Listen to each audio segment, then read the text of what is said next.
எரேமியா 42:12 படிங்க. எரேமியா 42:12. அவன் உங்களுக்கு இறங்குவதற்கும் உங்களை திரும்ப வர பண்ணுகிறதற்கும் உங்களுக்கு இரக்கம் செய்வேன். நான் நடத்தும் போது இது ஒரு தலைப்பின் அடிப்படையில் பேசுறதுனால டீம் அதை எப்பவுமே ஒரு முறை முக்கியப்படுத்தும். தொடர் செய்தினா அப்படி நாம பேசுவோம் சில ஒழுங்கு.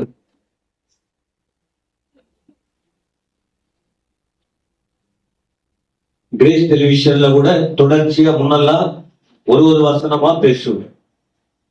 இப்போ ஒரு தலைப்பு கொடுத்து 7-6 செய்தி கொடுக்குறேன். நீங்க அதை கவனிச்சீங்கன்னா உங்களுக்கு அதுல 6 சேர்த்தா ஒரு அருமையான செய்தி உங்களுக்கு ரெடி ஆகும். உங்களுக்கு நேரம் இல்லையே, நல்லதை பார்க்க நேரம் இருக்காது, நல்லதை பார்க்க நேரம் இருக்காது. நேற்றைய முன்தினம் போயிட்டு ஒரு 6 செய்தி கொடுத்துட்டு வந்தேன். கேளுங்க. ஆண்டவருக்காக உறுதியாய் வாழ்வது எப்படி? 6 செய்தி இருக்கும். 10 நிமிஷம், 9 நிமிஷம். உறுதி இல்லைன்னா என்ன ஆகும்? அத போல இந்த மாதத்துல நம்ம சர்ச்சில் இரக்கம் செய்கிற தேவன். அப்ப அதை குறித்து ஒரு தெளிவு வர்ற விசுவாசிகள், இரக்கம்னா என்ன? ஆண்டவுடைய இருதயம் எப்படிப்பட்டது? நம்ம சபைக்கு வருகிறவங்க இருதயம் எப்படிப்பட்டது? வசனத்தின் அடிப்படையில்.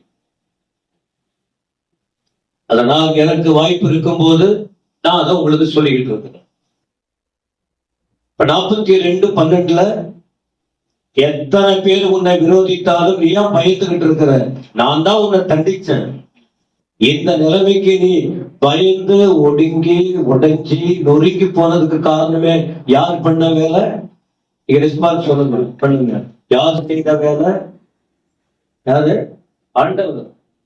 இஸ்ரவேல் ஜனங்களை தலைமுடிய வச்சுது, அடிச்சுது, வியாதிக்குள்ள கொண்டு போனது, எல்லாருக்கும் பயந்து போனது, சாகடிச்சது யாரு? ஆண்டவர் தான். ஏன்? ஒரே ஒரு வார்த்தை, கர்த்தருடைய வார்த்தைக்கு அவங்க கீழ்ப்படியல. பைபிள நான் சொல்லிக்கிட்டு இருக்கேன். இன்னைக்கு அதுதான் நடக்கும். ஆனா நமக்கு நடக்கல. ஏன்? அவருடைய இரக்கம். அதனால அப்படியே தேவன் இருப்பார் என்று சொல்லிவிட பொறுமைக்கு எல்லாம் உண்டு. சாது மிரண்டால், சாது மிரண்டால் காடு கொள்ளாது. பொறுமை சோதிக்கப்பட்டால் சும்மாவா இருப்பாங்க? ஒருத்தவங்களை பிடிச்சி இந்த இந்த முடியை பிடிச்சி தாடிய வச்சுங்க இழுத்துக்கிட்டே இருந்தா அப்படியே சும்மா நல்லா இருக்குமா? ரொம்ப நல்லா இருக்குமா? இழுத்துக்கிட்டே இருந்தா எப்படி இருக்கும்? அதே போலதான் தேவ வார்த்தைக்கு கீழ்ப்படியாம நாம ஆண்டவரை மறந்து நாம அவரை பிடிச்சு அவரை நோகடிச்சுக்கிட்டே இருந்தா அவருக்கும் அப்புறம் பொறுமையை இழந்து வெள்ளத்தை அனுப்புவார், அக்கினிய அனுப்புவார், வியாதி அனுப்புவார். அப்ப ஏன் ஆண்டவர் இப்படி பண்றாரு அப்படி பண்றாரு அப்படி எல்லாம் சொல்லக்கூடாது. நாம தான் தேடிக்கிறோம். அதனால உஷாராயிடும். ஆலயத்துக்கு வருவதினால் கவனிங்க, எல்லாரும் புதுசா வரவங்களுக்கு எல்லாருக்கும் சொல்றேன், ஆலயத்துக்கு வருவதினால் ஞானத்தை அவர் கொடுக்கிறார். ஆண்டவரை தேடுவதினால் அற்புதங்களை செய்கிறார். ஆண்டவரை விசுவாசிப்பதினால் ஆசீர்வாதத்தை கொடுக்கிறார். வார்த்தையை விசுவாசித்து ஆலயத்துல அவரை ஆராதிக்கும் போது குறைவுகளை நிறைவாக்குகிறார். பலவீனமான மக்களுக்கு பலத்தை கட்டளையிடுகிறார். சமாதானம் இல்லாதவர்களுக்கு சமாதானத்தை கொடுக்கிறார். எங்களுக்கு ஒண்ணுமே தெரியலையே, நாங்க ஆலயத்துக்கு வந்தோம், என்னன்னு தெரியல, உங்களுக்கு தெளிவான காரியங்களை கற்றுக் கொடுக்கிறார். எல்லாத்துக்கும் மேல நீங்க எங்களுக்கு யாரும் இல்ல, நாங்க அனாதை தான் அப்படின்னு நினைச்சீங்கன்னா தப்பு. அவர் உங்களுக்கு தகப்பனும் தாயுமாய் இருக்கிறார், நண்பராய் இருக்கிறார், ஆதரவாய் இருக்கிறார், அற்புதங்களை செய்கிறார், எல்லா விதமான கடைசி வரைக்கும் உங்களை நடத்த வல்லவராய் இருக்கிறார். இப்ப என் செய்தியை முடிஞ்சிச்சு. இப்ப இனிதான் ஸ்டார்ட் ஆகுது. இனிதான் ஆபரேஷன். அப்படின்னா தேவ பிள்ளைகளுக்கு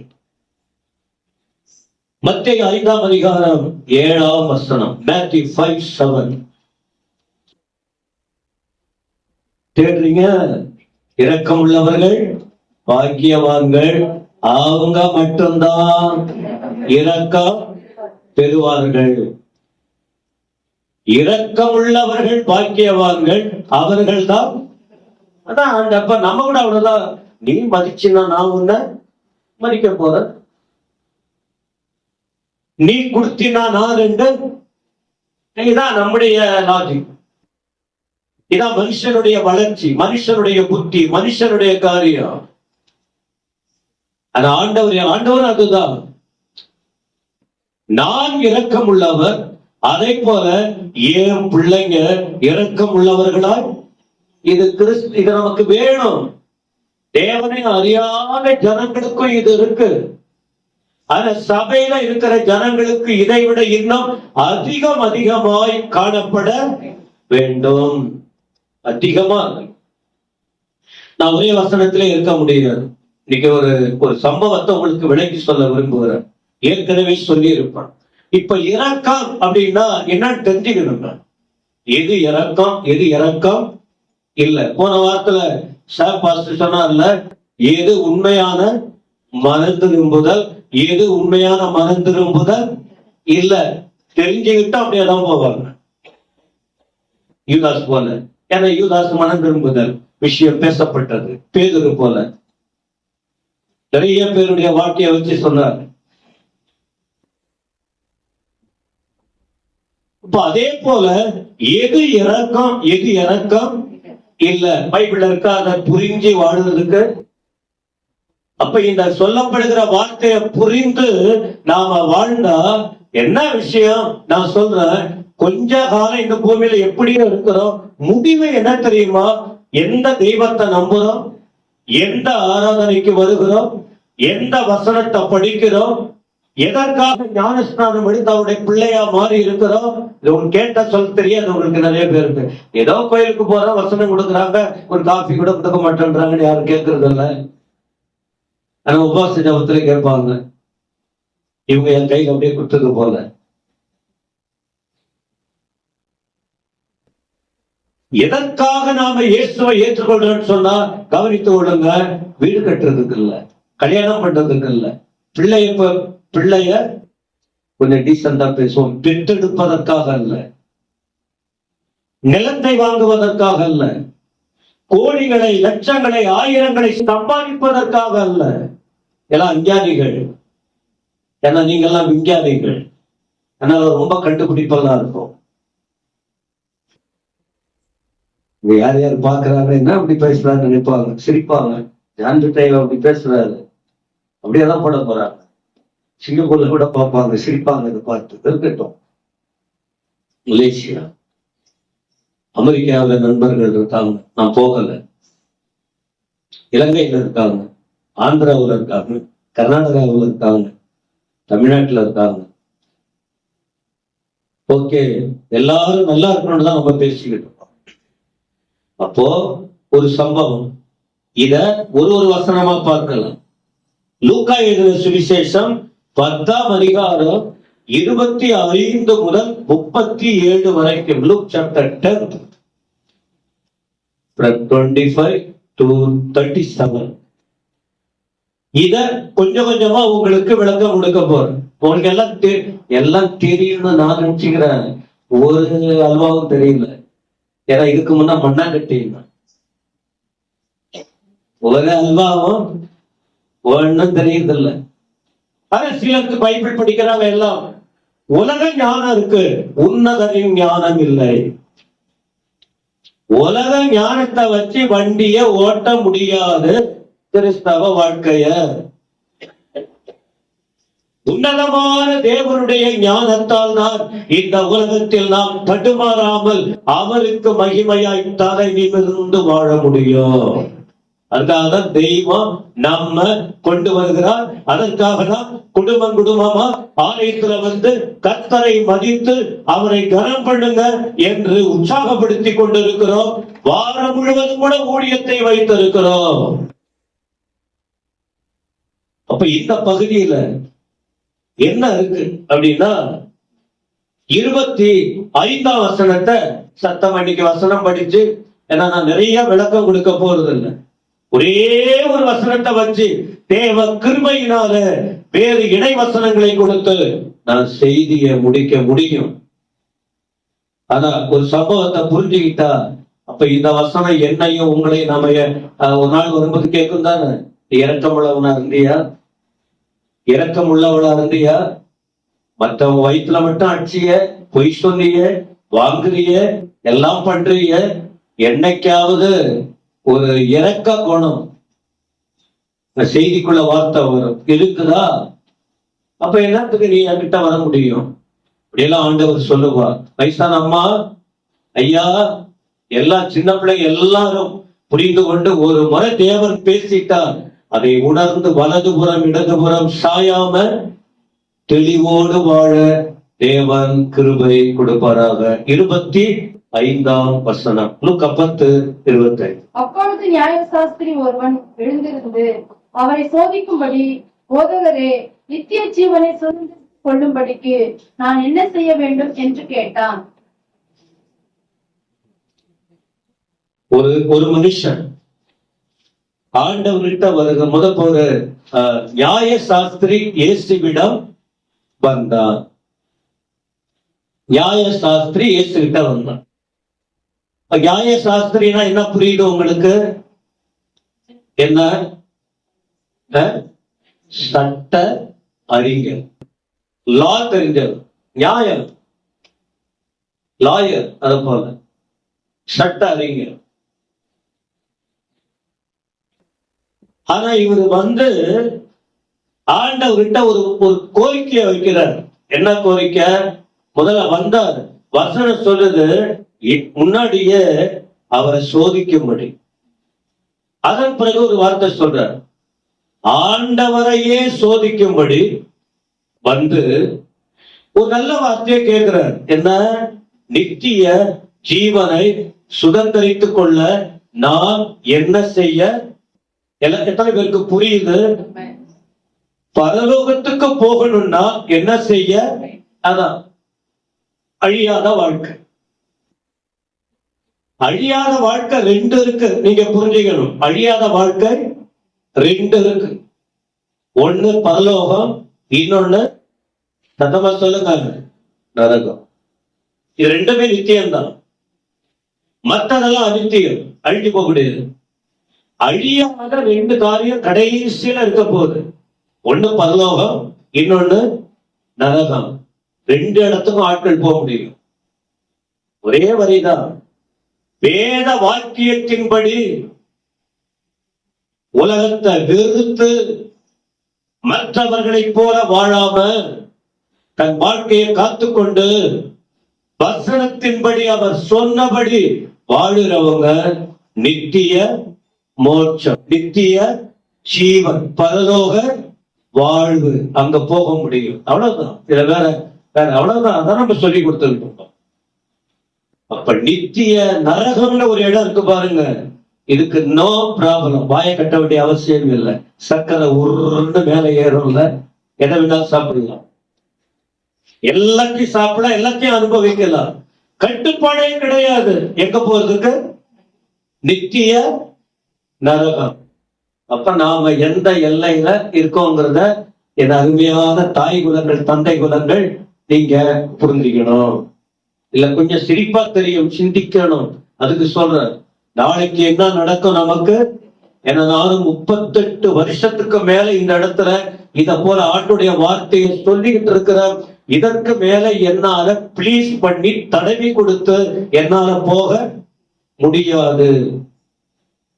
அதனால ஆரம்பத்திலேயே சபைக்கு வருகிற ஜனங்களுக்கு ஆறுதலா ஒரு 6-7 வார்த்தையை சொல்லிட்டார். ஆண்டவரை நம்பினால் ஆசீர்வாதம், சமாதானம் எல்லாம் சொல்லிட்டார். இப்போ எங்க போகலாம், எங்க போக கூடாதுங்கிற விஷயத்த கற்றுக்கொள்றோம். இதையும் நீங்க மீறி போனா நான் பொறுப்பு இல்லை. ஆனா அழுதுகிட்டு இருக்கோம், அவ்வளவுதான். ஒவ்வொருடைய வாழ்க்கையை கேட்டு, ஒவ்வொருடைய செயல்களை நாம் பார்த்து கேள்விப்பட்டு என சொல்ல முடியாது. சொல்றதுல விட்டுட்டா இப்போ எல்லாத்துக்கும் எப்பவும் சொல்லிக்கிட்டு இருக்க முடியாதனால்தான் விட்டுட்டார். அதான் வேதனைப்பட்டுகிட்டு இருக்கிறோம். இப்ப நல்லது கெட்டது உங்களுக்கு தெரிஞ்ச பிறகு நான் உங்ககிட்ட போராட வேண்டிய அவசியம்? சொல்லுங்கள். உங்களுக்கு தெரியலனாலும் சொல்லிக் கொடுக்கணும். உங்களுக்கு தெரியலன்னா சொல்லிக் கொடுக்கணும். ஆனா தெரியும்படி நம்ம நிறைய சொல்லி இருக்கிறோம். இப்ப இவன் பாருங்க, சோதிக்கிறான். இன்னைக்கு நிறைய பேர் நான் அப்பப்ப கொஞ்சம் கொஞ்சம் துணுக்கு போல சொல்றேன். சர்ச்சுக்கு வரவங்க கூட சிலரை சோதிக்கும்படி பேசுவாங்க. உள்ளத்துல ஒரு அவங்களுக்கு தெரியும், ஒரு பாயிண்ட் வச்சுக்கிட்டு என்னதான் வருதுன்னு. அது தப்பு இல்லை. ஆனா இவன் யதார்த்தம் தான் அடுத்த வார்த்தை வரும்போது, ஆனா நாம உள்ளத்துல இல்ல என்ன சொல்றாங்கன்னு. அப்ப இது நல்ல புத்தி இல்ல. அப்பெல்லாம் நம்ம மாத்திக்கணும்.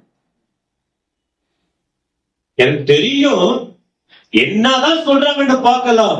அப்ப அது கிரிமினல்னு நான் சொல்றேன். Criminal mind. யதார்த்தமானவங்க ஒண்ணும் தெரியாம கேட்டு தெரிஞ்சுக்கணும். அப்ப இவன் ஸ்டார்டிங்ல அவனுக்கு ஒரு கிரிமினல் போதும். ஏன்னா அவனுக்கு என்ன தெரியும்? சட்டம் தெரியும், சட்டம் தெரியும். அதனால ஆண்டவர்கிட்டயே சோதிக்கும்படி வந்தார். ஆனா அடுத்த வார்த்தை பார்க்கும்போது நல்ல வார்த்தை. என்னது? நித்திய பணம் சம்பாதிக்க என்ன செய்யறதுன்னு கேட்காம, முகம் வெள்ளையா வர என்ன பண்றதுன்னு கேட்காம, அதெல்லாம் கேட்காம ஆன்மா சம்பந்தமான அழியாத வாழ்க்கைக்கு சம்பந்தமான ஒரு நல்ல காரியத்தை கேட்கிறான். ஆரம்பம் எப்படி இருக்கலாம், ஆனா முடிவு நல்லதா மாறிவிட வேண்டும். சொல்லுங்க ஆமென். இருக்கீங்களா இல்லையா? எப்படியா இருங்க, 3ஆம் வரைக்கும் கூட போங்க, ஒன்னும் நோ ப்ராப்ளம், ஒன்னும் பிரச்சனை இல்லை. நான் விழிப்பா இருக்கிறேன். போத்துறோம். அப்ப முதல் காரியம் பார்த்துட்டு 5ஆம் வசனத்தை 25ஆம் வசனத்துல, ஆலயத்துக்கு வருகிற நாம ஒருவேளை உள்ளத்துல ஒண்ணு வச்சுக்கிட்டு அந்த பாஸ்ட் என்னதான் சொல்றாருன்னு பார்க்கலாம். அப்படிதான் இருந்தா அவர் ஏதோ கொஞ்சம் உஷாரா பேசிட்டாரு, அதனால நான் மௌனமா 32 பண்ணும் ஒன்னோட கொட்டிடும். யாரையும் குறிப்பா யாரையும் நாம சோதனைக்காத சத்துரு நேரா மறைவா இந்த மனச நோகடிக்கிற அளவுக்கு தண்டரமா உள்ளத்துல வச்சுக்கிட்டு யாருக்கிட்ட அந்த பேச்சு போட்டு வாங்குற விஷயம் கிறிஸ்தவம். போட்டு வாங்குறது கிறிஸ்தவம் அல்ல. யதார்த்தமா இருக்கணும். யதார்த்தமா. ஐயோ விளையாட்டுக்கு சொன்ன, விளையாட்டுக்கு சொன்ன உன் உள்ளத்துல நிறைஞ்சிருக்கு. அப்படியெல்லாம் யாராவது பேசினா புரிந்து கொள்ளுங்க. அது சில பேரைங்க இருக்கும், சிலது பேரைங்க இருக்கும். ஆனா சிலது பேசும்போது நீங்க கண்டுபிடிக்கணும். நான் கண்டுபிடிச்சிருவேன். பழகும் போது பேசும்போதே நீங்க கண்டுபிடிக்கிற அளவு. ஏன்னா பல வருஷமா எங்க வளர்ந்து கொண்டு இருக்கிறோம்? சத்தமா சொல்லுங்க. சர்ச்சில். சரி, அடுத்த வார்த்தைக்கு போவோம். என்ன சப்ஜெக்ட முடிக்கணும். 26ஆம் வசனம் என்னத்த நான் சொல்லிக்கிட்டு இருக்கிறேன்? இரக்கம் செய்யறதுன்னா என்ன, இரக்கம் செய்யாமல் இருக்கிறதுன்னா என்ன? எப்ப தெரியுமா? இந்த செய்தி முடியும் போதுதான் தெரியும். இப்ப நான் சொல்லி வரும்போது தெரியாது. இந்த கடைசியா ஸ்டுடியோ வைக்கிற மாதிரி அப்பதான் தெரியும். ஓஹோ, நான் அப்படிதான் இருக்கிறேன் அப்படின்னு சொல்ல போறீங்களா? இல்ல என்ன என் புத்தின்னு சொல்ல போறீங்களா? எனக்கு தெரியாது. 26ஆம் வசனம் படி. அதற்கு அவர், நியாயப்பிரமாணத்தில் என்ன எழுதியிருக்கிறது, நீ வாசித்திருக்கிறது என்ன என்றார். இயேசு கிறிஸ்துவின் கேள்வி. ஏன் கேள்வி கேட்கிறார் சொல்லுங்க? ஏன் ஆண்டவர் தன்னிடத்தில் சில கேள்வி கேட்ட, ஒரு நல்ல கேள்விதான் கேட்டார். நல்ல கேள்வி கேட்ட அவங்கிட்ட ஏன் ஆண்டவர் இப்படி ஒரு கேள்வியை வைக்கிறாரு சொல்லுங்க? அவன் சோதிக்கிறவன் யாருக்கு தெரியும்? சத்தமா சொல்லுங்க. அத விஷயம் தெரிஞ்சவங்க உடனே போட்டுற மாட்டாங்க. வாயை திறந்த உடனே படபட சிலர் ஒப்பு வச்சிருவாங்க.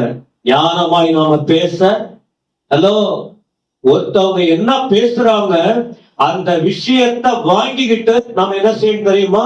அடுத்த வார்த்தைய விடணும்.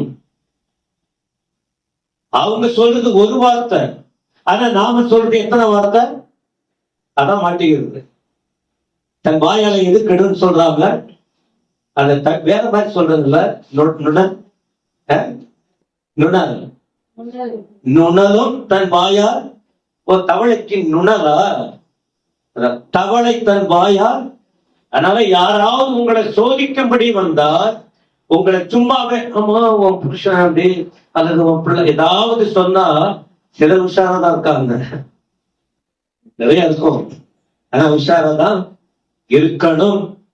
என்னை பொறுத்த வரைக்கும் உஷாராதான் எல்லாருமே இருக்க வேண்டும். அவங்க கிளறி விடுறது ஒண்ணு, மட மட மட மட ஒரு 10 சொன்னீங்கன்னா அவங்களுக்கு பாயிண்ட் கிடைச்சிருது. உங்க குடும்பத்தையும் உங்களையும் தூக்கி உங்களை வீதிக்கு கொண்டு வருவதற்கு. நீங்க தான் நீங்கன்னு சொல்லலாம், உங்களை சொல்லல. ஏன் அவங்கன்னு பேசுறீங்க? நீங்க தானே இருக்கீங்க, அதனால நீங்கன்னு சொல்றேன்.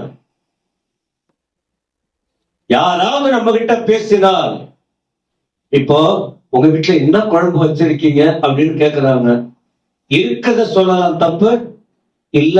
கொஞ்சம் கஷ்டமா தான் இருந்தது, கையில காசு ஒண்ணு இல்லாம தான் இருந்தது, நான் அப்படியே கொஞ்சம் போய் பீரோவை பார்த்தேன், அல்லது ஒருத்தவங்க வந்தாங்க ஒரு ஒரு 100 ரூபாய் கொடுத்தாங்க, நான் அதை அப்படியே போய் தேசலி அந்த மூல கடைக்கு போய் கறி வாங்கி கொஞ்சம் லேட்டா இருந்தது, ரொம்ப நாளா ஆயிடுச்சு, பிள்ளைங்களும் அப்படி இருந்தாங்க, அதனால போயிட்டு கொஞ்சம் வாங்கிட்டு வந்தேன். விளங்குதா உங்களுக்கு?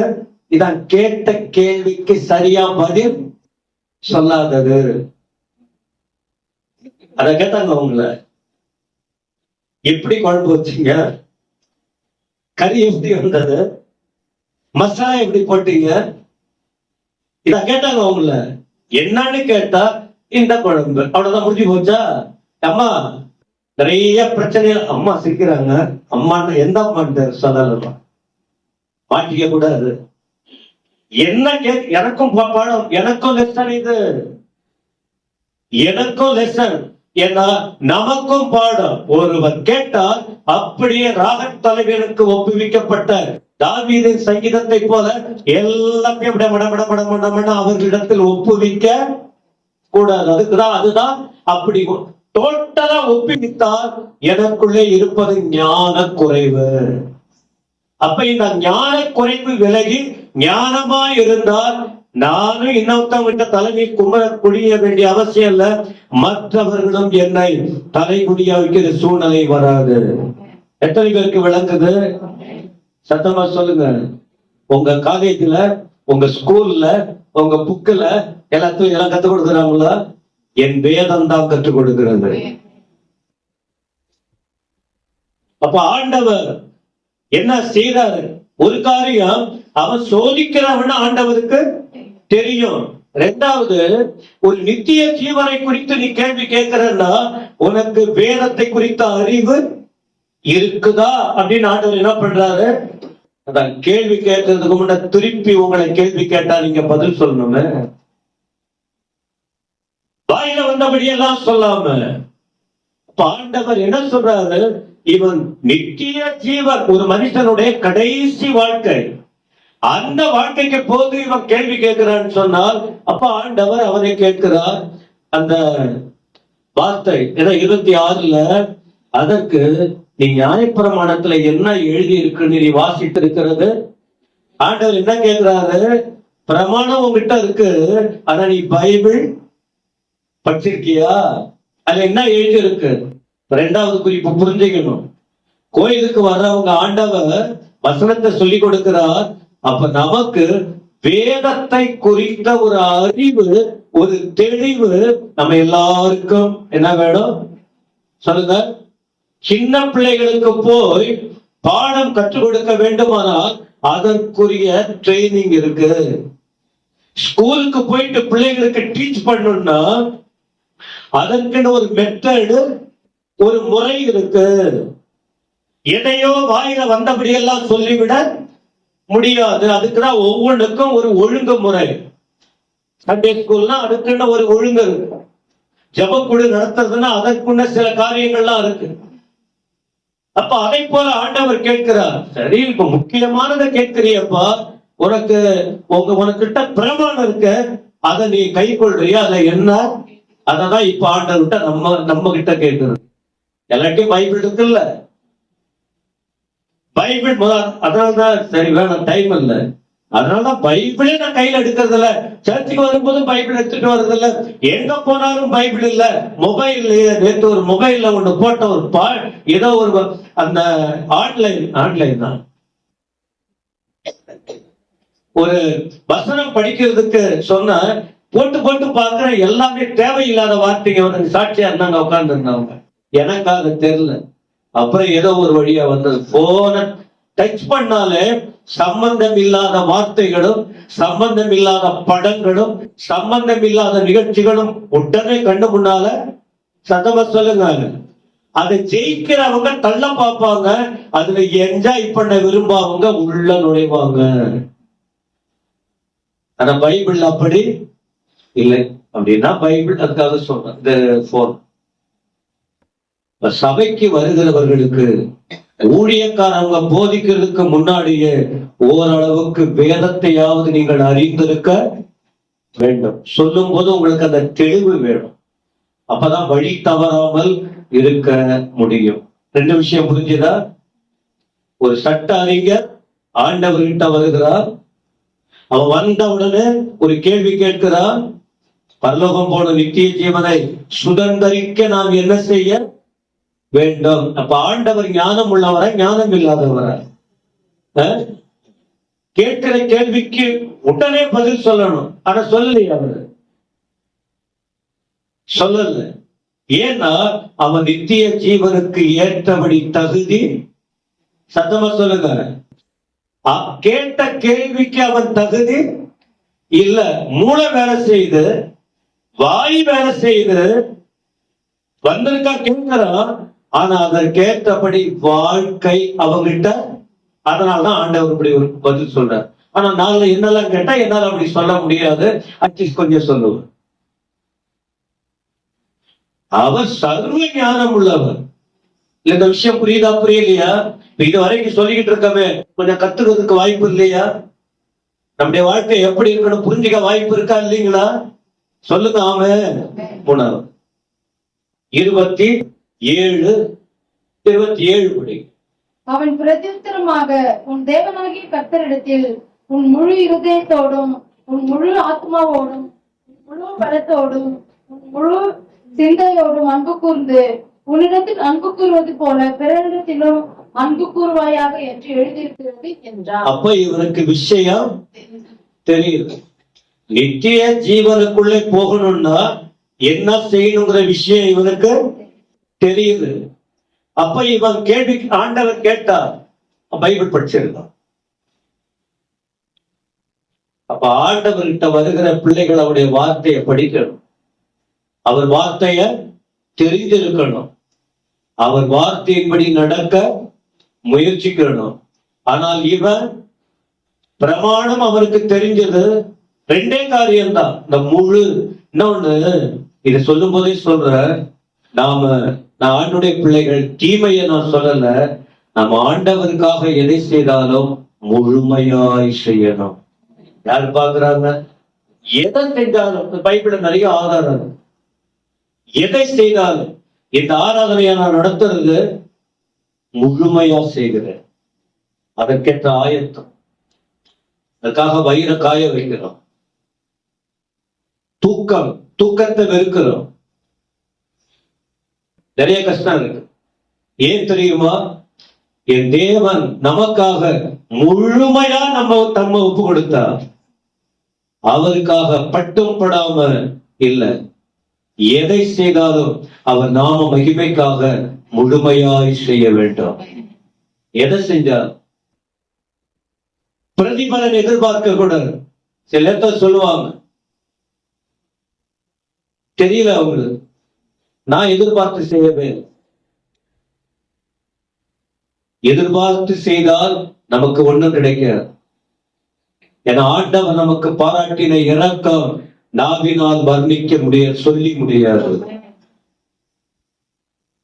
நம்ம வாழ்க்கைய பிறந்ததிலிருந்து அந்த குழந்தை பருவம் சிந்திக்க வாய்ப்பு இல்லை. ஒரு 15 வயசு, அதற்கு பிறகு இளமை பருவம், அப்புறம் ஸ்கூல், காலேஜ், அப்புறம் குடும்ப வாழ்க்கை. இது வரைக்கும் நம்ம கிட்ட இருந்த நல்லது என்ன, நம்ம கிட்ட இருந்த கெட்டது என்னன்னு உட்கார்ந்து யோசிக்கணும். யோசித்து பார்த்தா இன்னைக்கு தெய்வம் நமக்கு பாராட்டின இறக்கம் எவ்வளவுன்னு புரிஞ்சுக்கலாம். நம்முடைய தவறுகளை நம்ம யோசிக்கணும். நம்ம கிட்ட வெளிப்பட்ட நன்மையை நம்ம யோசிக்கிறதை விட, நம்ம கிட்ட இருந்த மற்றவங்க பெற்ற அனுபவம், நான் அவங்களுக்கு துணி கொடுத்தேன், நான் அவங்களுக்கு அரிசி கொடுத்தேன், நான் அவங்களுக்கு அதை கொடுத்தேன், இதை மறந்துடணும். இதை விட என் வாழ்க்கையில எவ்வளவு கடவுளுக்கு விரோதமா நான் தப்பு செஞ்சிருக்கிறேன், எப்படியெல்லாம் நான் மோசமா இருந்திருக்கிறேன், இதை நினைத்தால் நாம் வழி தவறி போகாம கர்த்தருக்கு உண்மையாய் இருக்க முடியும். விளங்குச்சா? இல்ல என்னுடைய விளக்கம், என்னுடைய உணர்வு, நான் அப்படிதான் யோசிச்சேன். சிலர் சொல்வதை கேட்டிருக்கிறேன், நன்றி கெட்ட அப்படின்னு சொல்லிட்டு அடுத்த ஒரு வார்த்தை போடுவாங்க. நான் போயிட்டு அரிசி கொடுத்தேன், நான் அதை கொடுத்தேன், இதை கொடுத்தேன். அது இல்ல, அது சொல்லி காட்டுற புத்தி. ஏதாவது ஒரு சந்தர்ப்பம் வரும்போது இதான் சொல்லுவாங்க. நல்ல புத்தி கிடையாது. ஆனா நான் சொல்வது, என் வாழ்க்கை சரியா போகணும்னா, தவறாம சரியா போகணும்னு சொன்னா, நான் சின்ன வயசுல எவ்வளவு சிகரெட் அடிச்சிருப்பேன், எவ்வளவு சினிமா பார்த்திருப்பேன், அப்புறம் இன்னும் எல்லாம் அங்கங்க இங்க அதெல்லாம்.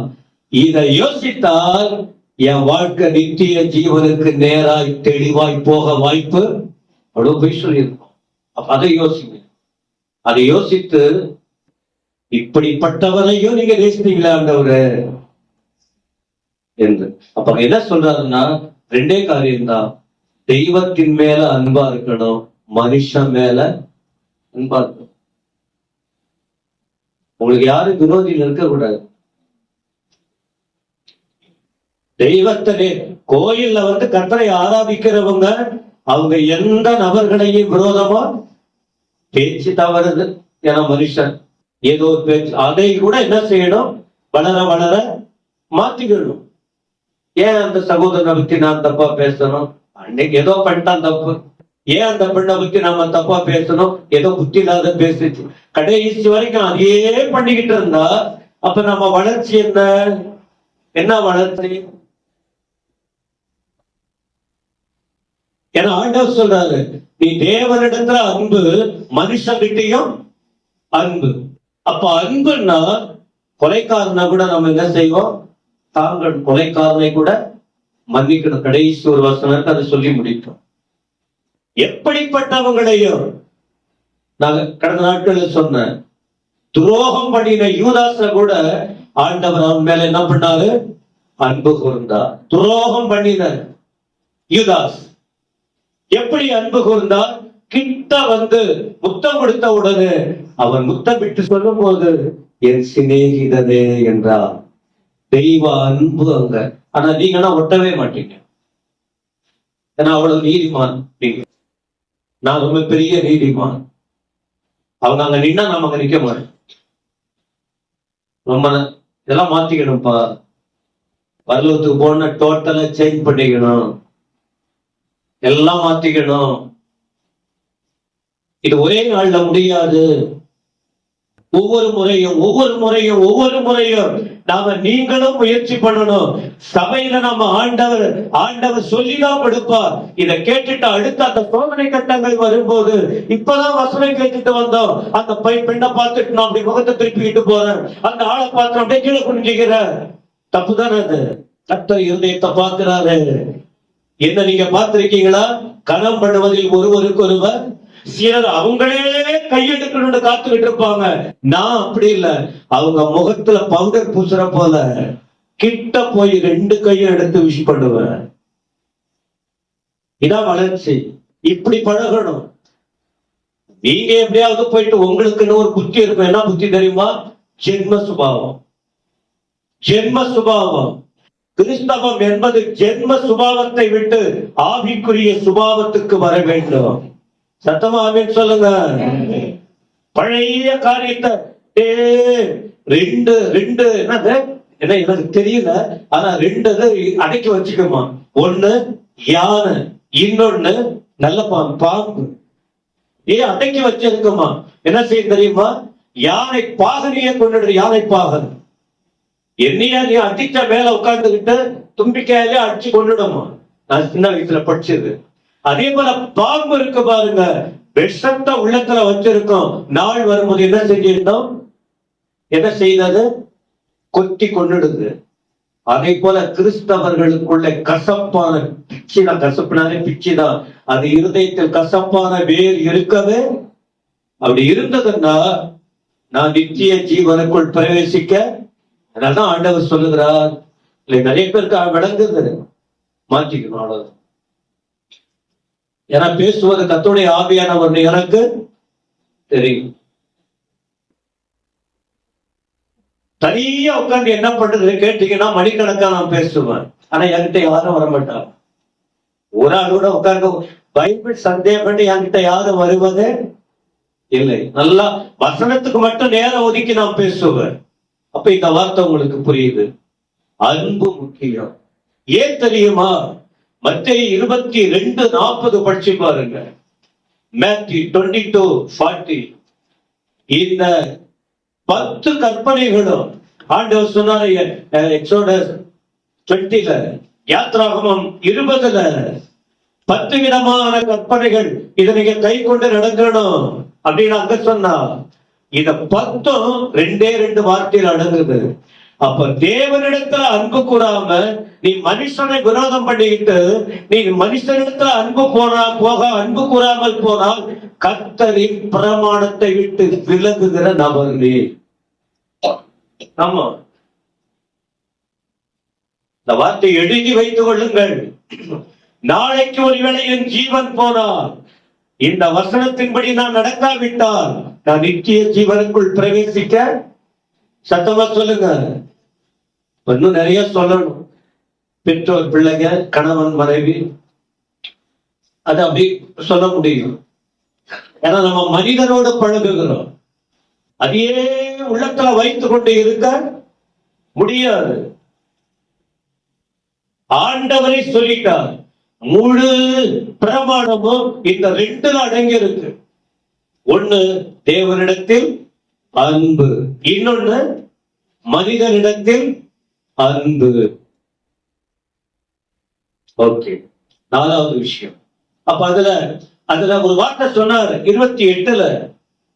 அவர் அவனை நோக்கி நிதானமா உத்தரவு சொன்ன, அப்படியே செய். அப்பொழுது அப்ப இது தெரியுது, அவன் தெரிஞ்சது, ஆனா அதன்படி செய்யவில்லை. விஷயம் தெரிஞ்சிச்சு, அவருக்கு நல்லா தெரிஞ்சு செய்யணும். தெய்வத்தின் மேல அன்பா இருக்கணும், மனுஷங்கிட்ட அன்பா இருக்கணும்னு தெரியும். ஆனா இப்போ ஆண்டவர் சொன்னார். இப்ப அவன் பதில் சொன்னான். ஆனா இப்ப ஆண்டவர் திரும்ப அவனுக்கே சொன்னாரு, அப்போ நீ பிழைக்கணும்னா, நித்திய ஜீவனுக்குள்ள பிரவேசிக்கணும்னு சொன்னால் என்ன செய்யணும்? அப்படியே செய். இப்ப இதை முடிச்சுட்டு போகும்போது என்ன பண்ண போறீங்க? இதுபடி செய்யணுமா? அதுக்காக உடனே வீட்டுக்கு போயிட்டு ஒரே தட்டுல 10 பேர் சாப்பிடுறது, அப்புறம் உடச்சுக்கிறது, அது இல்ல. தெளிவா அந்த நிறைய பேரை பார்த்துக்கிறேன், ஒட்டுன்னு ஒட்டுவாங்க, அப்புறம் வெட்டுன்னு வெட்டிக்குவாங்க. நிதானமா அதோட மதிக்கணும். ஒருவர் பார்த்து நிதானமா செயல்பட, ஓவரா ஒட்டிக்கவும் கூடாது. பேலன்ஸ் பண்ணணும். ஐயா புரியுதா உங்களுக்கு? இதான் லைஃப், கிறிஸ்டியன் லைஃப். இதுதான் பரலோகத்துக்கு போற வழி. இதுதான் நான் ஊருக்கா போல சொல்லிட்டு போயிட்டு இருக்கேன் உங்களுக்கு. நான் இன்னும் கொஞ்சம் ஆழமா உள்ள போனா நிறைய வார்த்தைங்க வரும். நடைமுறை வாழ்க்கையில புருஷன் மனைவிக்கு என்னென்ன பிரச்சனை வருது, பெற்றோர் பிள்ளைக்கு என்னென்ன வருது, சபை ஊழியர்கள் விசுவாசிக்கு என்னென்ன வருது, அதெல்லாம் சொல்லிக் கொடுக்க முடியும். நிறைய சொல்லி இருக்கிறோம். ஆனா எனக்கு நாம ஒரு செய்தியை புரிஞ்சுக்கணுங்கிறதுக்காக நான் இதை சொல்லிக் கொண்டிருக்கிறேன்.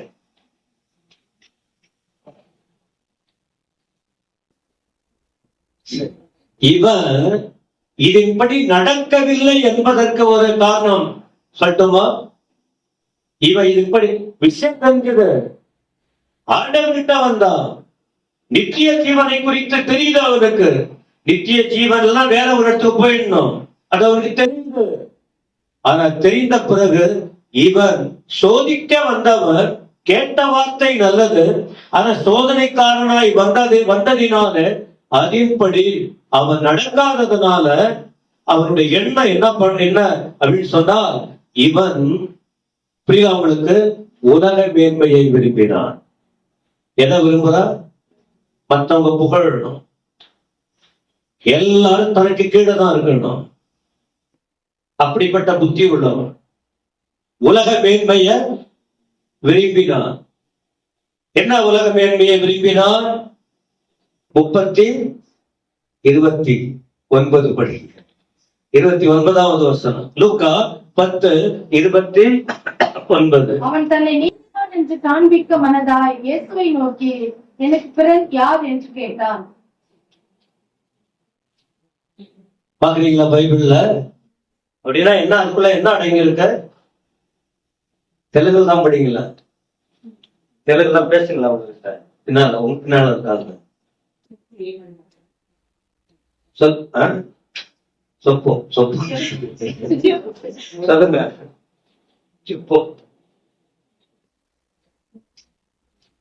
சொல்லுங்க. லூக்கா 10:29 உங்ககிட்ட?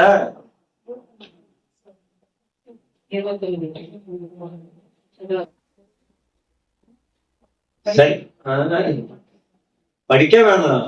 சரி, ஓகே. அங்க இவன் மைண்ட் சரியில்லை, இவன் இருதயம் சரியில்லை. மேலோட்டமான ஒரு யூதன், மேலோட்டமா விஷயம் தெரியுது, ஆனா அது இப்படி நடக்கல. அவன் இருதயம் சரியில்லை என்பதற்கு எடுத்துக்காட்டு என்னன்னு சொன்னா, அவன் சொல்றான், எனக்கு அடுத்து யாரு பெரியவனா வரப்போறான்? அப்ப நல்ல எண்ணமாக இல்ல, சொல்லுங்கம்மா. எனக்கு அடுத்து யாரு? ஏற்கனவே ஆண்டவர் சொல்லிட்டார், கடவுள் மேல அன்பாயிரு, மனுஷன் மேல. அப்பவே இவன் தெளிவா இருக்கணும். ஓ, தேவன் என்னவோ போடுறாரு, அவரு ஜீசஸ் என்னவோ சொல்லி கொடுக்கிறார். ஆனா சொல்லும் போதே அவனுக்கு புரியுது. ஒருவருக்கு போதனை கொடுக்கும் போது அவங்க கிட்ட இருக்கிற நல்லதும் கெட்டதும் புரியுமா புரியாதா? சத்தமா சொல்லுங்க. அப்ப இவனுக்கு புரியுது, ஆனாலும் அதை விட்டு விடுவதற்கு மனசு இல்ல. உடனே அவன் வாயை பற்றி இருக்கணும். சரிங்க, இப்ப அவனுக்கு அவன் வந்து கேட்ட கேள்விக்கு விடை கிடைச்சிச்சு, பதில் கிடைச்சிச்சு. இப்ப அமைதியா அவன் போயிருக்கணும். திரும்ப ஆணுடைய வாயை கிளறான், திரும்ப வாயை கிளறான். அப்ப இதுலயே தெரியுது, அவன் சிலர் அப்படிதான் பேசிக்கிட்டு இருப்பாங்க. இல்லைங்க, எனக்கு தெரியும், நீங்க சொல்றது எனக்கு எல்லாம் தெரியும். இங்கிலீஷ்ல பேசுவாங்க, எல்லாம் தெரியும், ஆனாலும் ஏன் கொஸ்டின் போடுறீங்க? தெரிஞ்ச வரைக்கும் தெரிஞ்சுக்கிட்டு வாழ்க்கையில தடுமாறாம என்ன செய்யணும்? போகணும். அப்ப உள்ளத்துல இருக்கிறதான வேலை செய்யும். அப்ப உடனே பேசுறான், எனக்கு பிறன் யார்? அப்ப கேட்ட பிறகுதான், இல்லை இவனை சும்மா விட இவனை ஒரு இன்னும் தெளிவாக்கணும், இவன் நல்லவனா மாறணும்னு ஆண்டவர் இன்னும் பிரயாசப்படுகிறார். ஆண்டவர் யார் தெரியுமா? ஒரு மனுஷன் கெட்டு போகணும்னு விரும்பல, அறியாமை என்ற இருளை அப்புறப்படுத்தி ஒரு நல்ல ஒளிக்குள்ள அவன் போகணும்னு தான் அன்றைக்கும் ஆண்டவர் விரும்புகிறார். இன்றைக்கும் அவர் வசனத்தின் மூலமாய் நம்மோடு கூட இடைப்பட்டு கொண்டிருக்கிறார். வலது கை இருந்தா உங்க தலைக்கு மேல உயர்த்தி சத்தமா ஆமேன்னு சொல்லுங்க. கையை வைப்பீங்களா? கை கட்டிக்கிட்டு இருக்கீங்க. வலது கை இருந்தா ஆமேன்னு சொல்லுங்க. இடது கை இருந்தா கை வயத்துங்களா? என்னப்போ? ஏன்னா ரத்தம் அப்படியே கட்டி இருக்கோம் இல்லையா? கையை வயத்து இடது கையா? நீங்க நிட்டுறத பார்த்தா சரி. அப்ப மேன்மையை விரும்பினவர் நியாய சாஸ்திரி ஆண்டவர்கிட்ட கேள்வி கேட்டார், ஆண்டவர் பதில் சொன்னார். இப்ப தெளிவா இருக்கணும். ஆனால் அதே நேரத்தில் அவன் கொஞ்சம் தெளிவு இருந்தாலும் அவன் மூழ்கிட்டான், ஊறி போயிட்டான், ஊர்ன போல. அதிலிருந்து அவன் வெளியே வர முடியல. திரும்ப ஒரு கொஸ்டின் போடுறான், எனக்கு பிறகு யார்? அந்த இடத்துல அந்த சந்தர்ப்பம், அந்த கேள்விக்கு அவசியமே இல்லை. ஆனா ஆண்டவர் இன்னைக்கு நம்ம தலைப்பு என்ன? இரக்கம் செய்கிறவன் இரக்கத்தை பெற்றுக்கொள்வாங்கிற பாடத்தை நமக்கு கற்றுக் கொடுக்க ஆண்டவர் இப்போ எழுதி வைத்திருக்கிறார். கர்த்தருடைய நாமத்திற்கு ஸ்தோத்திரம். இப்ப ஆண்டவர் விளக்கம் கொடுக்கிறார். என்ன கொடுக்கிறார் தெரியுமா? ஒரு ஓமையை சொல்றார், ஒரு சம்பவத்தை சுட்டி காட்டுறார். என்ன சொல்றாரு? 30 இயேசு பிரயோஜனமாக ஒரு மனுஷன் எருசலேமிலிருந்து எரிகோவுக்கு போகையில் கள்ளர் கையில் அகப்பட்டான். அவர்கள் அவன் வஸ்திரங்களை உரிந்து கொண்டு அவனை காயப்படுத்தி குத்துயிராக விட்டு போனான். இத அப்படியே விளக்கமா சொல்லிக்கிட்டு இருக்க வேணும். ஏன்னா இத பேசணும்னா இதுவே இந்த வசனம் மட்டும் ஒரு நாள் பிரசங்கமா மாறிடும். என்ன விஷயம் உங்களுக்கு தெரியுது? ஒரு மனுஷன் எருசலேம்ல இருந்தா, அவன் எங்க போனா? எரிகோவுக்கு போனா. போற வழியில கள்ளர் கையில மாட்டிக்கிட்டான். இப்போ ரத்தத்தோட கீழே விழுந்து, துணி கிழிஞ்சு, உடம்பு கிழிஞ்சு, தலை உடைஞ்சு, எல்லாத்தையும் இழந்து தவிச்சுக்கிட்டு இருக்கிறான். கடவுளுக்கு தூரம் போனா இந்த நிலைமை தான் வரும். அம்மா கவனிக்கிறீங்களா இல்லையா? கொஞ்சம் ஆமீன் சொல்லுங்களேன். ஆண்டவரை விட்டுட்டு, அபிஷேகத்தை விட்டுட்டு, வசனத்தை விட்டுட்டு, ஆலயத்தை விட்டுட்டு, தெய்வீகத்தை விட்டுட்டு, அழைப்பை விட்டுட்டு, கர்த்தருடைய சத்தத்தை விட்டுட்டு நீங்க விலகி அந்த வழியை விட்டு விலகி போனால் இடையிலே கள்ளன் என்று அழைக்கப்படுகிற சத்துரு உங்கள் வாழ்க்கையை வேறு வேறு விதத்தில் காயப்படுத்தி உங்களை சீரழிச்சிடுவான். ஜாக்கிரதையா இருக்கணும். சரி, எருசலேமிலிருந்து இருந்து எரிகோவுக்கு வந்தவன் இவன் யார் தெரியுமா? ஒரு யூதன். சட்டம் தெரிஞ்சவன், பைபிள் படிச்சவன். அவன் யாரு? யூதன். எத்தனை மைல் போறான் தெரியுமா? அவன் எருசலேம் மேல இருக்கு, எரிகோ அப்படியே கொஞ்சம் கீழே இருக்கு. அவன் புறப்பட்ட இடத்துக்கும் போய் சேர வேண்டிய இடத்துக்கும் 18 மைல் தூரம். எத்தனை மைல்ங்க? 18 மைல். கழுத மேல போகல, குதிரை மேல போகல, நடந்தே. அப்ப 18 மைல்னா எப்ப புறப்பட்டானு தெரியாது. காலையில போனானா புறப்பட்டானா, இரவில போனானா, கள்ளங்கையில மாட்டிக்கிட்டானா கண்டிப்பா அவன் ஈவினிங்ல தான் புறப்பட்டு இருக்கணும். அவன் பிரயாணத்தை சாயந்தரம் தான் போயிருக்கணும். எனக்கு பகல்ல யாரும் அவ்வளவு தொட வாய்ப்பு இல்லை. சாயந்தரம் தான் போயிருக்கணும். 18 மைல் தூரம் கீழே. ஆனா அப்படி போகும்போது அந்த இப்ப நல்லா இருக்கு. அந்த எரிகோ, எருசலேம்ல இருந்து எரிகோ போற வழி இப்ப நல்ல பட்டணங்கள் இப்பெல்லாம் நல்லா இருக்கு. அன்றைக்கு அது காடு மேடு, திருடர்கள் நிறைய குடியிருக்கிற இடம். நிறைய போய் அந்த நதி புதாடுவாங்களா, அத போல ஒழிச்சுக்கிட்டு வழிபறி கொள்ளை அதை போல ஈடுபடுகிற ஒரு சூழ்நிலை இருந்திருக்கு. அப்ப இந்த இடத்தை விட்டு அவன் போனதுனால ஆபத்தான சூழ்நிலையில மாட்டிக்கிட்ட. இது திரும்ப நமக்கு ஒரு எச்சரிப்பு தான். தேவன் வச்சிருக்கிற இடத்தை விட்டு நீங்கள் விரும்புகிற இடத்துக்கு தேவன் அனுமதிக்காம, வேதம் சொல்லாத, தேவன் விரும்பாத நீங்களே பிளான் பண்ணிக்கிட்டு இதை விட இது நல்லா இருக்கும் அப்படின்னு நீங்க போனீங்கன்னா கண்டிப்பா உங்களுக்கு சில ஆபத்தை நீங்கள் சந்திக்க வேண்டியது விளங்குதா இல்லையா? அப்புறம் ஆண்டவர் மேல குறை சொல்ல கூடாது. நாமளே தேடிக்கிறோம், நாமே தேடிக்கொள்ளுகிற விஷயம் போயிட்டு இருக்கா. இப்போ 32ல 31 2 பேர் விலகி போறாங்க. ஒருத்தவன் ஆசாரியன், இன்னொருத்தவன் லேவியன். ஆசாரியன் லேவியன் யாரு? யூதன். ஆசாரியன் தேவ ஜனங்களோடு இருக்கிறவர். லேவியன் பக்தியோடு உழைக்கிறவர், தேவ பிரசன்னத்துல இருக்கிறவங்க தான். அப்ப இவங்க ரெண்டு பேரும் தன் சொந்த இனத்தை பார்த்துட்டு, தன் சொந்த இனம் எத்தனை பேருக்கு நல்லா விளங்கலையா? தன் சொந்த இனம், அதான் சொல்லுவாங்க, தான் ஆடலைன்னா கூட தன்னுடைய சரீரம், ஆனா அதுக்கு இன்னைக்கு வேற ஏதாவது ஆடிக்கிட்டு இருக்கு.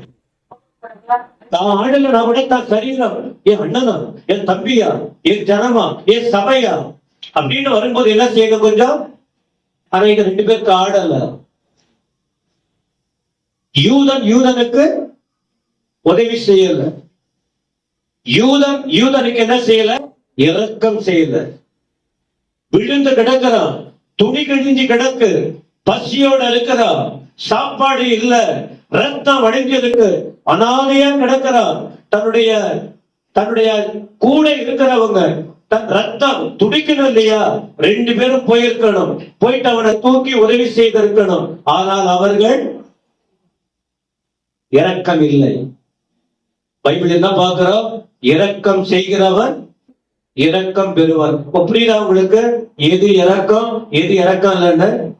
அப்ப ரெண்டு பேருக்கும் மனசாட்சிய இல்ல. நமக்கு என்ன போச்சு? அவன் எவனோ, ஏன் யூதன் தான், ஏன் இனம் தான், ஆனா அவன் என்ன பண்ணான்? போய் மாட்டிக்கிட்டோமா? எனக்கு என்ன?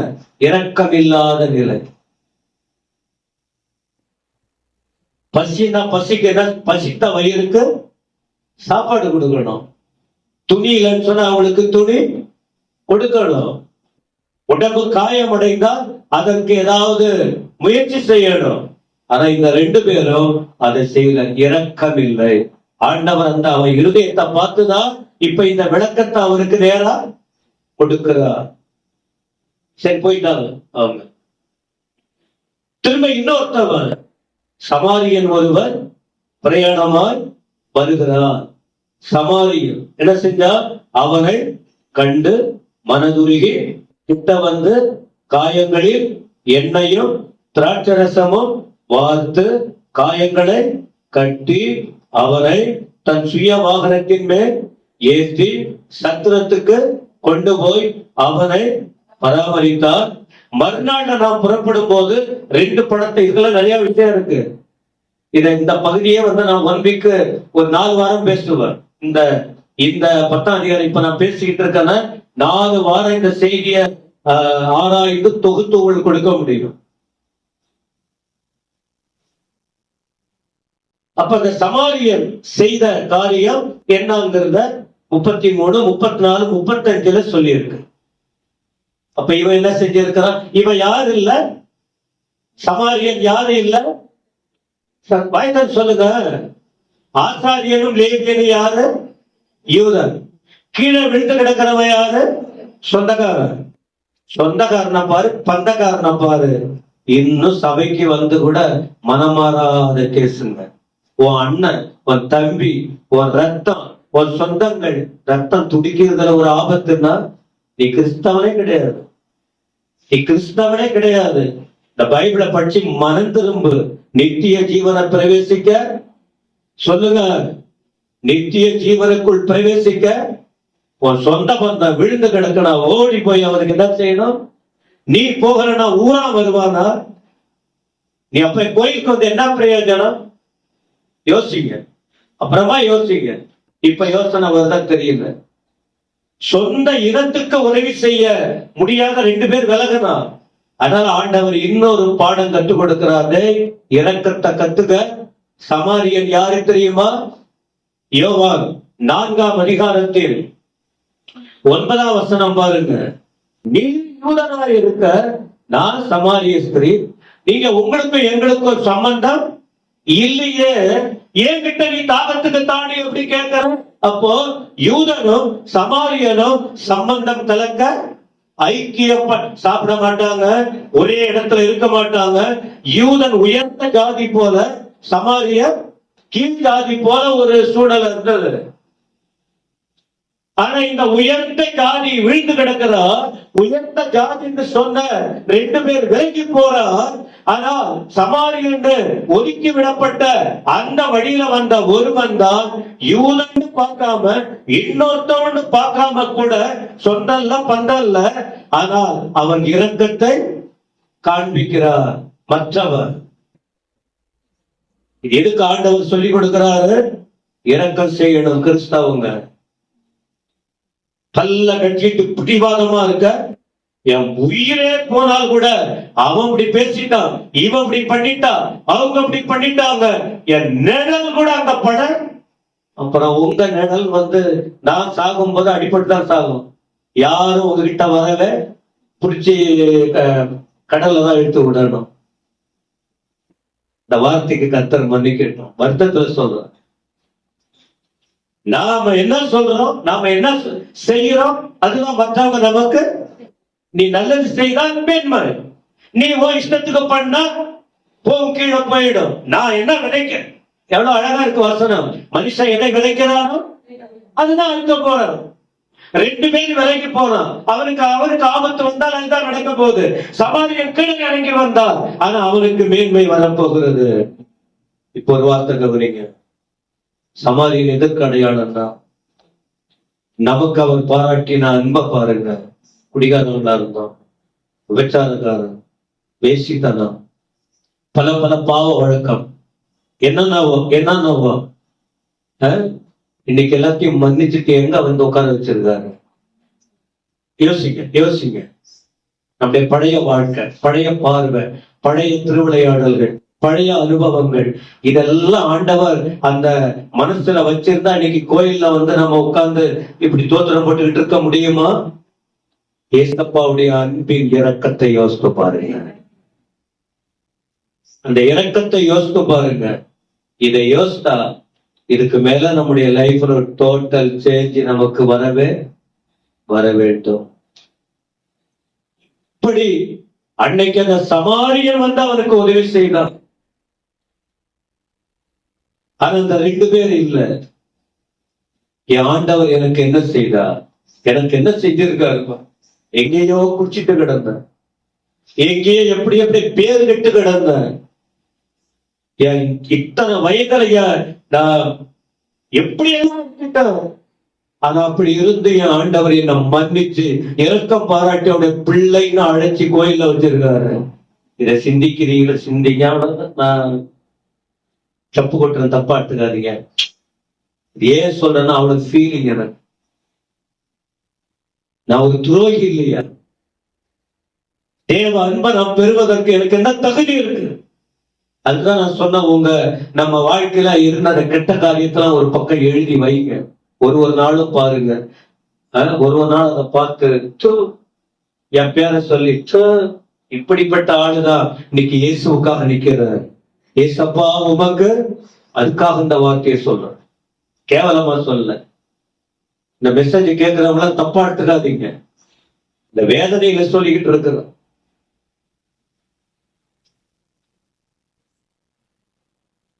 பாண்டவர் கேள்வியும் அவனுடைய பதிலும் 36 அப்படின்னா, இந்த 3 பேர்ல யாருப்பா எனக்கு பிறனா இருந்தா, எனக்கு அடுத்து யாருன்னு கேள்வி கேட்டிய.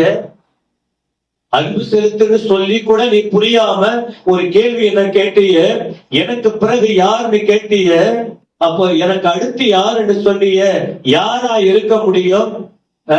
பசிக்கு சாப்பாடு கொடுக்காம, குளிருக்கு துணி கொடுக்காம, வேதனைக்கு ஆறுதல் கொடுக்காம, தவித்த ஆதரவற்ற பரதேசி போல ஆதரவற்று கிடக்கிறவங்களுக்கு அடைக்கலம் கொடுக்காம, நீ மட்டும் நல்லா இருக்கணும் அப்படின்னு நினைச்சு நீ வாழ்ந்துகிட்டு இருக்கிறீங்க. நீங்க மட்டும் நல்லா இருக்கிறீங்களே. அப்படிப்பட்ட நிலையை உணர்ந்து நம்ம என்ன செய்யணும், எப்படி இருக்கணும்? மத்திய 25 நாம் போதித்து இருக்கிற பாருங்க. ஜெயில் மொழியா அந்த மொழியெல்லாம் போயிட்டு இருக்கோமே, யோசித்து பாருங்க. அப்ப ஆண்டவர் கேட்கிறாரு, 3 பேர்ல யாரு? எப்படி தோன்றுது? அவன் பதில் சொல்லுகிறார். அதற்கு அவனுக்கு இப்போ செய்தி முடிவுக்கு வருது பாருங்க. அங்க அன்பு செய்தவன் இருக்கா? என்ன வார்த்தை சொல்லுது? இரக்கம் செய்தவனே. இரக்கமுள்ளவன் பாக்கியவன். இரக்கமுள்ளவன் பாக்கியவான். அவன் என்ன செய்வான்? இரக்கம் பெறுவான். நீ கைய நீட்டினா உன் கையில் என்ன செய்யும்? நீ கைய மூடினா உனக்கு ஒண்ணும் அதப்பா. நீ மற்றவர்களுக்கு இறங்கினால் மற்றவர்கள் உங்களுக்கு இறங்குவார்கள். இரக்கம் செய்தவரே. அப்ப ஆண்டவர் சொல்றாரு, ஓகே, அப்போ நீயும் போயிட்டு அப்படியே என்ன அப்படின்னா என்ன சுட்டி காட்டுறாரு? 2 பேரும் கல்லாம் எதிர்க்க மாட்டிட்டு போயிட்டான்ல. சமாரியன் அப்படி போயிருந்தா உன்னுடைய யூதன் என்ன இருப்பான்? அவன் என்ன இருப்பான்? அவன் நிலைமை பரிதாபமா போய் இருக்கும். அதனால நீயும் போய் அப்படியே செய். என்ன பண்ண? சமாரியனை போல இரக்கம் பண்ணு. நல்ல சமாரியன் இயேசு நமக்கு எவ்வளவு நன்மை செஞ்சிருக்கிறார்.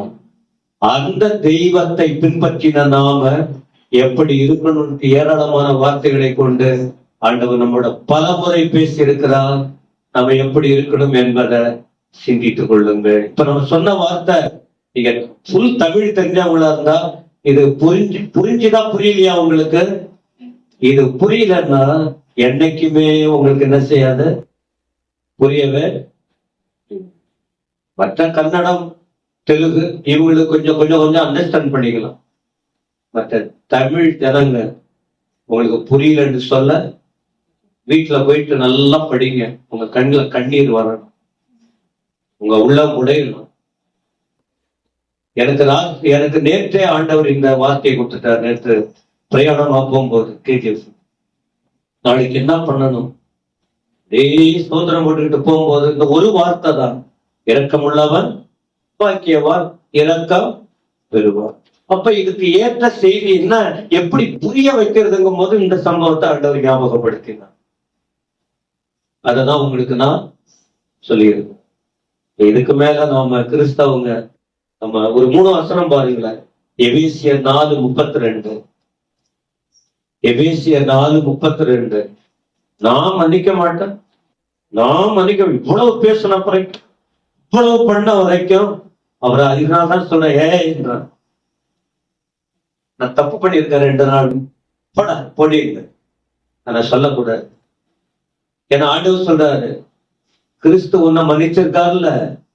அதை படிக்கல. 4:32. ஒருவருக்கொருவர் தயவாயும் மன உருப்பமாயும் இருந்து கிறிஸ்துவுக்குள் தேவன் உங்களுக்கு மன்னித்தது போல நீங்களும் ஒருவருக்கொருவர் மன்னியுங்கள். அவ்வளவுதான். இதான் வேதாம். இதான் நாம செய்யணும். ஒருவருக்கொருவர் மன்னிக்க கூடாத காரியம் ஒண்ணுமே இல்ல. பரலோகத்துக்கு போகணும்னா கண்டிப்பா புருஷன் தப்பண்ணாலும், மனைவி தப்பண்ணாலும், பெற்றோர் பண்ணாலும், அண்ணன் தம்பி பண்ணியிருந்தாலும், விசுவாசி பண்ணியிருந்தாலும், மூப்பர் பண்ணியிருந்தாலும் நான் மகிழ்ச்சி ஏற்றுக்கொண்டு யாரையாவது வராங்கன்னு சொல்றேன். ஜாதிக்கு எனக்கு எவ்வளவு விஷயம் தெரியும், எவ்வளவு விஷயம் தெரியும். யாரையாவது சொல்லியிருக்கா? சொல்லுங்க. ஒருவர் மன்னிக்கணும். கண்ணால பார்த்தா கூட ஏசப்பா, கண்ணால பார்த்தா கூட ஒரு 2 திட்டிட்டு என்ன செய்யணும்? ஏற்றுக்கொள்ளணும். இதான் தேவாந்து. நான் அப்படிதான் பண்ணுவேன், நான் அப்படிதான் செய்வேன். அப்புறம் நான் பரலோகம் போவேன். இருதயத்துல அப்படியே விஷத்தை வச்சுக்க முடியாது. இன்னொரு வசனம் படிங்க. எபேசியர் 6:10. எபேசியர்ல எபிரேயர் 6:10. எபிரேயர் 6ஆம் அதிகாரம் 10ஆம் வசனம். இந்த மத்தேடு ஏனென்றால் உங்கள் கிரியை பரிசுத்தவான்களுக்கு ஊழியம் செய்ததினாலும் செஞ்சுக்கிட்டே இருக்கிறதினாலும் தமது நாமத்துக்காக காண்பித்த அன்புள்ள பிரயாசத்தையும் தேவன் நாம இரக்கம் செய்தால் கர்த்தர் மறக்க மாட்டார். ரூபா அந்த வேலையை பண்ணுதுன்னா ஆண்டவர் என்ன செய்ய மாட்டாரு? எனக்கு ஒரு டீ வாங்கி கொடுத்துட்டாரா? டீ வாங்கி கொடுக்க வேண்டிய அவசியம் சில அப்படியே கேட்பாங்க. டீயா வாங்கி கொடுத்தாங்க நான் செய்யறதுக்கு, பதவி போச்சு. ஏன்னா 4 இட்லியா வாங்கி கொடுத்தாங்க, ஏன் நீ செலவு பண்ணி செய்ய, இந்த வசனத்துல எழுதி வச்சுங்க, செய்ய என் கர்த்தர் ஆசீர்வதிக்க மாட்டான். லஞ்சமா லஞ்சமா.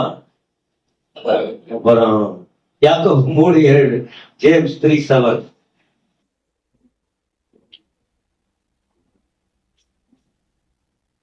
யாக்கோபு 3:7. சகலமான மிருகங்கள் பறவைகள் இல்ல இருங்க, அதுதான் 3 7 இல்லையா, 7 8 சரி, இங்கே இருக்கு 17. ஆமா 17. அறத்திலிருந்து வருகிற ஞானமோ முதலாவது சுத்தமுள்ளதாயும் சமாதானமும் சாந்தமும் இணக்கமுள்ளதாயும் இரக்கத்தாலும் நற்கனிகளாலும் நிறைந்ததாயும் பட்சபாதம் இல்லாததாயும் மாயமற்றதாய் இருப்பதாக பரத்திலிருந்து வரக்கூடியது. ஒரே வார்த்தை தாங்க. பரலோகத்துக்கு போகணும்னா நம்ம எப்படி இருக்கணும்? இரக்க குணத்தோடு இருக்கணும். இந்த குணம் யாருகிட்ட இருந்தது? இயேசு சாமி கிட்ட இருந்தது. அவர் அந்த இரக்கத்தை காண்பித்ததுனாலதான் இன்றைக்கு நாம் ஏசப்பான்னு அழைக்கிற அளவுக்கு அவர் பிள்ளைகளா மாறி இருக்கிறோம். அவர் நம்ம மேல இரக்கம் காண்பிக்கலன்னா நம்ம மண்ணுக்கு மண்ணாய் போயிருப்போம். அந்த அன்பை நினைச்சு பாருங்க. மன்னிக்க வேண்டிய இடத்துல மன்னிங்க, ஏழைகளுக்கு கொடுங்க, துணி இல்லாதவங்களுக்கு துணி கொடுங்க, சாப்பாடு இல்லாதவங்களுக்கு சாப்பாடு கொடுங்க, உங்களை நம்பி வரவங்களுக்கு விரட்டி விடாதீங்க. முடிஞ்ச வரைக்கும் தெய்வீகமா சிந்திங்க, தெய்வீகமா பாருங்க, தெய்வீகமா செயல்படுங்க. கர்த்தர் சீக்கிரம் வரப்போகிறார். அந்த வருகைக்கு நாம போகணும். அப்படியே எழுந்து நிற்போம் எல்லாரும்.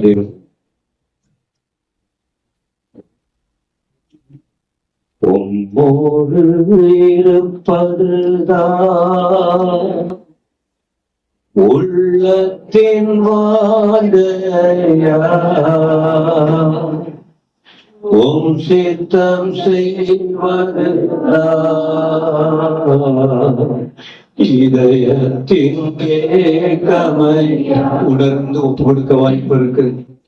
உம்மோடு இருப்பதுதான். இதுக்கு முன்னாடி எப்படியோ இருந்திருக்கலாம். அவசரத்தை கேட்ட என் அன்பு சகோதர அனைத்து கத்துடைய பிள்ளைகளும் இரங்க குணத்தோடு வாழ்ந்து பார்த்தீங்கன்னா உங்க வாழ்க்கையில கத்தர் ஏராளமான நன்மைகளை தந்து நடக்குமா?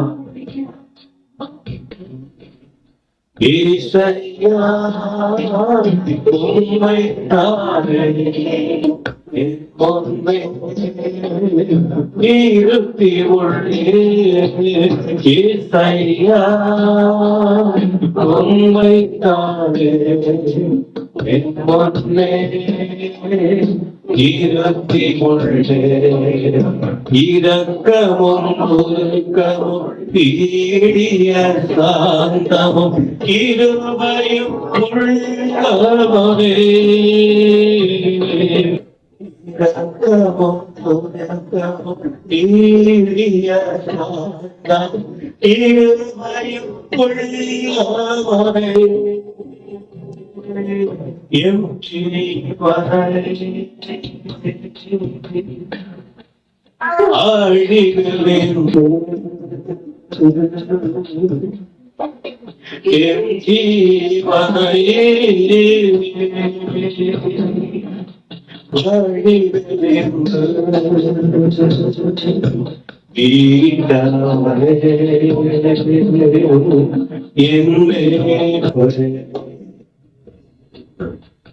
ஈட்டவரே என்னே என்னை உம்மை தானே என் முன்னே நிறுத்தி கொண்டே ஏசையா உம்மை தானே என் முன்னே.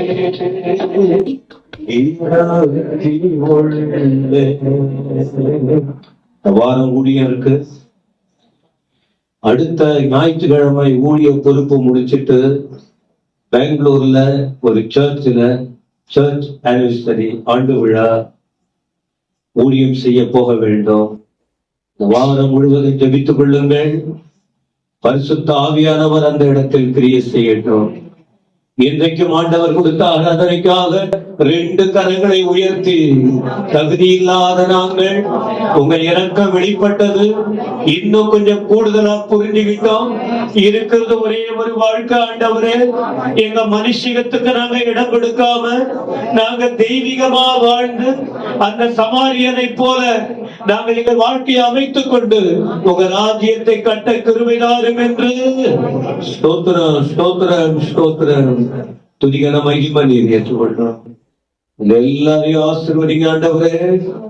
சத்தியத்தை அறிவீர்கள், சத்தியம் உங்களை விடுதலையாக்கும். விடுதலை பெற்று வாழ வேண்டும். தொடர்ந்து ஆவியானவர் கிரியை செய்வீராக. பெருமை பாராட்ட ஒண்ணுமில்ல, உமக்கு மகிமை செலுத்துகிறோம். இயேசுவின் நாமத்தில் பிதாவே. கர்த்தராகிய இருக்கிற இயேசு கிறிஸ்துவின் கிருபை, பிதாவாகிய தேவனுடைய அன்பு, தூயாவியாருடைய ஆசீர்வாதம் அனைவரோடும் கர்த்தர் இயேசு வருகிற வரைக்கும் நிலைத்திருப்பதாக. நாத்துமாவே கர்த்தரை ஸ்தோத்திரி, முழுவதுமே பரிசுத்த நாமத்தை ஸ்தோத்திரி. நாத்துமாவே கர்த்தரை ஸ்தோத்திரி, செய்த சகலங்களை மறவாதே.